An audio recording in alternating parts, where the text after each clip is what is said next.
দুর্গাপুরের পাশে একটা অনেক বড় জঙ্গল আছে। সেই জঙ্গলটা খুবই সুন্দর। ওই জঙ্গলে অনেক রকমের পাখিদের বসবাস। এদের মধ্যে টুনি চিড়িয়া, মালা চিড়িয়া এবং মধু চিড়িয়া থাকতো।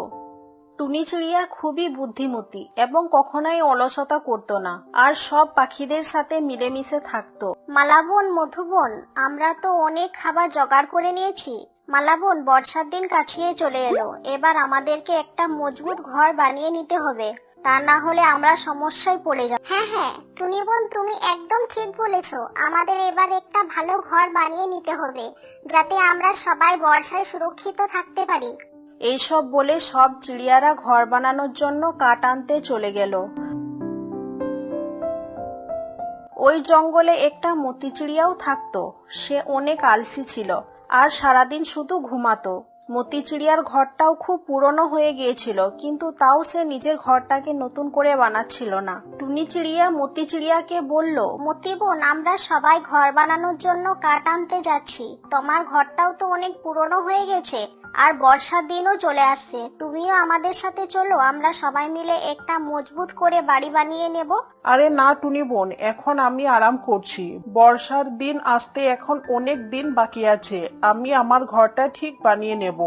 তখন টুনি চিড়িয়া বলল, দেখো মতি বোন, এত আলসি হওয়াটা ঠিক নয়। বৃষ্টি যখন তখন হতে পারে।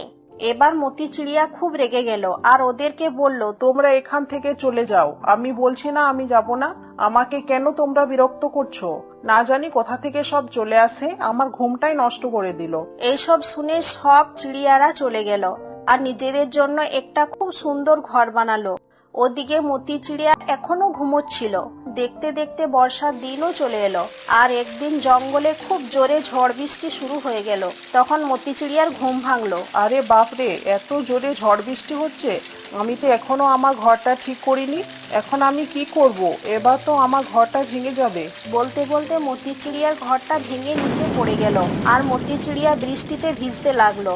ওদিকে টুনি চিড়িয়া তার সব বান্ধবীদের সাথে বসে বৃষ্টি পড়া দেখছিল আর মজায় গল্প করছিল। মতি চিড়িয়া এবার নিজের ভুলটা বুঝতে পেরেছে, তাই সে টুনি চিড়িয়ার কাছে গিয়ে ক্ষমা চাইলো। টুনি বোন, আমাকে ক্ষমা করে দাও। আলিসের কারণে আমি আমার ঘরটা বানাইনি, আর আজকের বৃষ্টিতে আমার ঘরটা ভেঙে পড়ে গেল। আমাকে তোমাদের সাথে থাকতে দাও। টুনি চিড়িয়া মতি চিড়িয়াকে ঘরের ভেতরে ডেকে নিল। মতি চিড়িয়া সব চিড়িয়াদের কাছে ক্ষমা চাইলো। তারপর তারা সবাই মিলে একসাথে মিলেমিশে থাকতে লাগলো। বন্ধুরা, এটা ছিল আমাদের আজকের গল্প।